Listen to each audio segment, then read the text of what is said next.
এয়া হৈছে দেউতাই কৰা অৰ্গেনিক খেতি কিন্তু মই এইখিনিতে কওঁ যে এই ভিডিঅ'টোৰ পৰা আপোনালোকে শিকিব লগা একো নাই জাষ্ট এণ্টাৰটেইনমেণ্টৰ কাৰণে চাব মই এখন ডিছক্লেমাৰ আগত কৈ দিছোঁ মানে মুখেদি কৈ দিছোঁ এই বুঢ়া বিন্দিক চিন্তি ভিডিঅ'টো আৰম্ভ কৰিছোঁ এয়া যিহেতু দেউতাৰ খেতি কেইদিনমান আগত আপোনালোকে গম পাইছিল যে দেউতাই মই ইয়াত একেলগে ভেন্দি ৰুইছিলোঁ আৰু এই চাওক ভেন্দি গাছ পূৰা মানে ডাঙৰ হৈ গ'ল আৰু ভেন্দি ছিঙি পূৰা আমি পিয়ৰ খাই আছোঁ অকল ভেন্দিয়ে নহয় ভেন্দি লাও পানীলাও জাতিলাও ঢেৰ কিবা কিবি খাই আছোঁ মানে একদম কোমোৰাৰ পৰা আদি কৰি তিয়হক লাগি খাই আছোঁ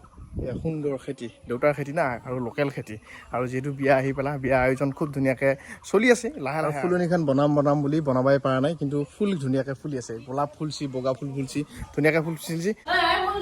বাবা বিয়া কাপোৰ চাবা মানুহ আহিল দেখিছা হে পচন্দ হৈছে নাই তোৰ টি চাৰ্টে মেখেলা চাদৰ কালাৰ একে পুৰা হা তোৰ পাতবিলাক এতিয়া লাহেকৈ ইয়ে বা তই পিন্ধি নাচাকি একবাৰ চাইছে একবাৰ নাই নাই চাই দে পাই দে অঁ একবাৰ পিন্ধি চাইচোন তই আকৌ হেল্প কৰি নেলাগিয়া দেচোন পিন্ধ একবাৰ পিন্ধ নাই দে নাপৰি দে তই 10 টকা এটা দি দিবি দে হ'ল দে 10 টকা ৰাস্তা দি দিবি তই আৰামছে কথা নাই পিন্ধি চাব অঁ বা তোকো কৈ এটা উলি দি দেখিছা নাই কইনা কাপোৰ চাহ মানুহ আহিছে এই পিন্ধিবা দিছোঁ 10 টকা এটা দিবা দিছোঁ খালি এনেই নহ'ব না আৰু ইফালে আমাৰ শালত কাপোৰ লাগিয়ে আছে একবাৰ শালৰ কাপোৰখিনি দেখাই দিছোঁ আৰু ইফালে আমি বনাই আছোঁ ভঁৰাল মানে দৰঙীয়া ভাষাত ভাখেৰি তলত ইয়াত ঢোল দিছোঁ এইটো বজোৱাটো নহয় খালি এইটো আগতেও কৈছোঁ মই একবাৰ ইয়াত ঢোল আৰু তলৰখিনি এনেকৈ পাকা কৰি লৈ এয়া আমি সেইটো ভঁৰাল বনাই আছোঁ আমাৰ কিন্তু খেতি মাটি নাই দিয়ক কিন্তু ভঁৰালটো এনেই ভাল লাগে অসমীয়া মানুহৰ কিছুমান বস্তু অসমীয়া মানুহৰ ঘৰত থাকিলে ভাল লাগে মানে এটা সম্পত্তি বুলি কোৱা হয় যেনে ভঁৰাল ঢেঁকীঘৰ এইফালে আমি ঢেঁকীঘৰটো বনাই আছিলোঁ কেইদিনমান আগত আপোনালোকে দেখিছিল ঢেঁকীঘৰটো আমাৰ অকণ ভাঙি চিঙি গৈছিল না বেৰা চেৰাগিলা এতিয়া ধুনীয়াকৈ অকণমান ৱালটো পকা চকা কৰি এইফালে ওপৰত কেঞ্চি লগাই সেই আলকাটা মাৰি আছে কিজানি তলত আলকাটা নে ক'লা তেল কিবা বুলি কয় আৰু খালি এই ফ্ল'ৰটো পকা নকৰোঁ ফ্ল'ৰটো মানে কেঁচাই থাকিব খালি ৱালকেইখন অকণমান পকা কৰি ওপৰত অলপ টিং চিং লগাই অকণমান মডিফাই কৰি দিছোঁ এই কাৰণে এতিয়া যাতে পানী চানী নোসোমাই জেকা চেকা হৈ নাথাকে পিঠাগুড়ি খুন্দা কথাটো আৰু সেইটো হ'লে পখেলি বুলি কয় এতিয়া আপোনালোকৰ ফালে কওকচোন যে এইটোক কি বুলি কয় মানে আপোনালোকেতো গম পাইছে ঢেঁকীৰ আগফালে য'ত পিঠাগুড়ি বা য'ত প্ৰডাক্টটো দিয়া হয় যিটোত খুন্দা যায় ঢেঁকীটো গম পাইছে এইটো আমাৰ দৰঙীয়া ভাষাত পখেলি বুলি কয় এইটো ফুটাটো চাওক এতিয়া পানী জমা হৈ আছে ইয়াত খুন্দা যায় আপোনালোকৰ ভাষাত কি বুলি কয় নাজানো এইফালে দাদা কামত লাগি আছে কি চাইছে নেমু পুৰঠ নেমু এইটো পকা নেকি সেইটো অঁ সেইটো এটা লওক অঁ দেখিছে আমাৰ ঘৰৰ নেমু পিয়ৰ নেমু মানে ছিঙি আনি ডাইৰেক্ট খাই দিলি হ'ল এইবিলাক নৰসিংহৰ গাছ খুব ধুনীয়াকৈ আৰু এই পুখুৰীত অলপ পিছত মই মাছৰ কাটাত দিম কি আছে মাছ চাব লাগিব বহুত দিন মাছকেইটা মই দেখা নাই আৰু এইফালে দাদা আছে কাম কৰি আছেনে পূৰা লাগি আছে এইটো কি মাটিয়া তেল বুলি কয় নে আলকাটা বুলি কয় অঁ মাটিয়া তেল অঁ এই হেৰিত মাৰাটো তেতিয়া ঘূনে নাখায় আকাশটো অঁ এইফালে আমাৰ ঢেঁকুৰি আছে মই কওঁতে বুলি কৈছোঁ আলকাটা নহয় আলকাটাটো ৰাস্তাতে দেই এইটো মাটিয়া তেল মই আলকাটা বুলি কৈছোঁ ঢেঁকুৰি কি লাইন ভাত পানী খাইছা নাই হে ঢেঁকুৰি আমাৰ ঢেঁকুৰি চাওক মই জীৱনত বহুত কিবা কিবি ব্যৱসায় কৰিছোঁ চবতে ফ্লপ মাৰি ভাই সিয়ে নাজানো কিন্তু এইবাৰ মাছৰ কৰিছিলোঁ মাছো একে মৰি আছে মাজে মাজে দুই এটা মানে কি পানীটো দূষিত হোৱা বুলি কৈছে আৰু মেইন কথাটো হ'ল মই থাকিব নোৱাৰোঁতো থাকিব পৰাৰ লগে লগে কামটো কৰি দিব পাৰোঁ কিন্তু মই নাথাকোঁ কাৰণে অকণমান ক'ৰবাত খেলি মেলি হৈ যায় আৰু দেউতাহঁতেনো কিমান ঘূৰি থাকিব দৌৰি থাকিব নোৱাৰেতো আধাৰটো দিছোঁ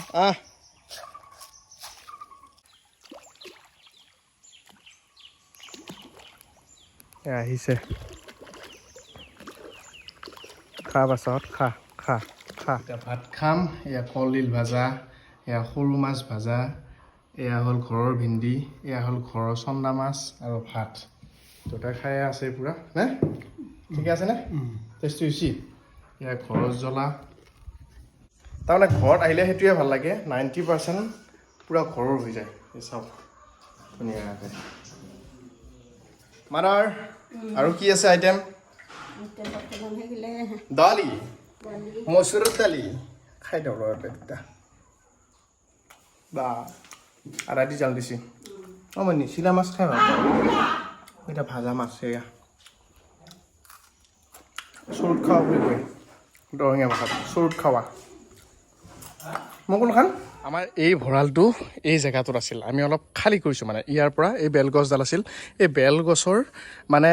বেল পৰি টিং চব ভাঙি গ'ল মাটিয়া টিং সেইবিলাক চাওক আপোনালোকক দেখুৱাই দিছোঁ যদি বিশ্বাস নকৰে সেয়া চাওক এই টিং চিং চব ভাঙি গৈছে বেল পৰি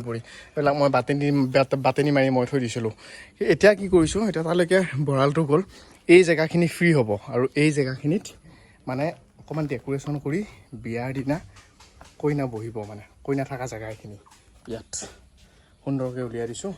সেইফালে এইটো ঘৰ এক্সট্ৰা হৈ গ'ল এতিয়া এইখিনি বহুত জেগা ওলাই গ'ল এতিয়া ভাত খোৱাৰ পিছত অসমীয়া মানুহ তামোল খান মেইন চৌপাই নেকি অঁ মানে তামোল চামোল আজিকালি নালাগে হ'ল গেছত যি এটা থাকেই এইকেইটা শুকাই পেলাই চৌপাই কৰি থৈ দিওঁ ভাতটোৰ পিছত খাবা আৰু পিছে পাণটো ঘৰত দেই আমাৰ অঁ যদিও আৰম্ভণিতে মই আপোনালোকক কৈছিলোঁ যে এই ভিডিঅ'টোত বিশেষ একো নাথাকে কিন্তু এইখিনিতে এটা খবৰ দিব লৈছোঁ এটা শিক্ষামূলক খবৰ গুৱাহাটীত এখন খুব ধুনীয়া কম্পিউটাৰ ইনষ্টিটিউট আছে এটা ব্ৰাঞ্চ আছে শিলপুখুৰী এটা আছে উলুবাৰী আৰু এটা আছে ভৰলু যদি আপোনালোকৰ BPL কাৰ্ড আছে BPL কাৰ্ড থকাসকলে যিকোনো ধৰণৰ কম্পিউটাৰ কোৰ্চ কৰিব বিচাৰিলে 70% মাচুল ৰেহাই হ'ব যদি আপোনাৰ BPL কাৰ্ড আছে মানে মই কৈছোঁ যদি কোৰ্চটোৰ দাম 100 টকা হয় তেতিয়াহ'লে আপোনালোকে 30 টকা পে' কৰিলে হ'ল চাগে এনেকুৱা অফাৰ বা এনেকুৱা অফাৰ বুলি মই ঠিক নকওঁ অফাৰ মানে হ'লে কিবা ব্যৱসায় ভিত্তিক হৈ যায় কিন্তু যিটো তেওঁলোকে সুবিধা কৰি দিছে দৰিদ্ৰ শ্ৰেণীৰ লোকসকলৰ কাৰণে খুব ধুনীয়া এটা পদক্ষেপ তেওঁলোকে হাতত লৈছে তাৰ কাৰণে চেলুট দিব লাগিব লগতে আৰু এটা কথা আছে যিসকলে আমাৰ ভিডিঅ' চাই যাব বা যিসকল নৰ্মেল ষ্টুডেণ্ট আছে তেওঁলোকৰ কাৰণে 50% ৰেহাই মানে তেওঁলোকে 100 টকা হ'লে 50 টকা দিব লাগিব যাৰ BPL কাৰ্ড আছে তেওঁলোকে 30 টকা দিলেই হ'ল যদি কোৰ্চটোৰ দাম 100 টকা হয় যিকোনো কম্পিউটাৰ কোৰ্চ আপোনালোকে কৰিব পাৰে আপোনালোকৰ সুবিধা মতে যিটো ব্ৰাঞ্চত আপোনালোকৰ সুবিধা হয় সেইটো ব্ৰাঞ্চতে কৰিব পাৰে মই কণ্টেক্ট নাম্বাৰ দি দিছোঁ এবাৰ যোগাযোগ কৰক এই সুবিধাটো ল'লে মোৰ মতে বহুত ভাল আৰু কাৰণ আজিকালি সকলোতে কম্পিউটাৰ কোৰ্চটো খুব বেছি প্ৰয়োজন চাকৰি এটাত এপ্লাই কৰিলে আপোনালোকৰ কম্পিউটাৰ কোৰ্চটো লাগে কিন্তু বহুতে মানে কি হয় প্ৰয়োজনীয় মাচুলটোৰ কাৰণে কৰিবলৈ অলপ দিগদাৰ হৈ যায় কিন্তু মই ভাবোঁ যে ইয়াত যদি আপোনালোকে যায় আপোনালোকৰ সুবিধা হ'ব যদি এই খবৰটো আপুনি চাই উঠি আপোনাৰ ঘৰত যদি কোনোবা শিক্ষাৰ্থী নাইও যদি ওচৰত কাৰোবাৰ আছে কাৰোবাৰ সহায় হওক বুলি আপুনি খবৰটো অকণমান প্ৰচাৰ কৰি দিব আপোনালোকে আপোনালোকক ধুনীয়া পকা এটা দেখাম এইটো চাওক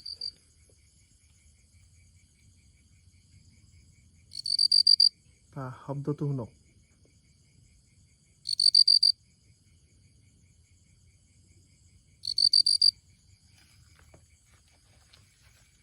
পোকটো নিশ্চয় দেখিলে একদম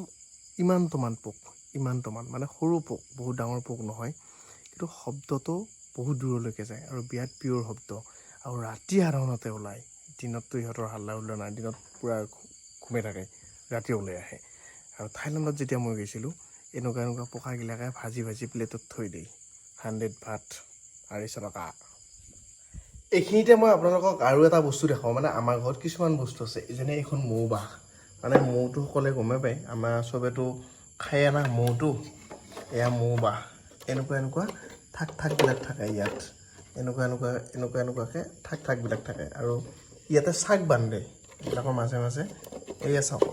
চাকৰ চিন আছে আপোনালোকে চাওক যদি বিশ্বাস নকৰে এই মৌ চাকৰ এনেকৈ চাক বান্ধে আৰু তাৰপিছত সেই চাক উলিওৱাৰ পিছত তাৰপিছত মৌটো খাব পৰা হয় মানে হানি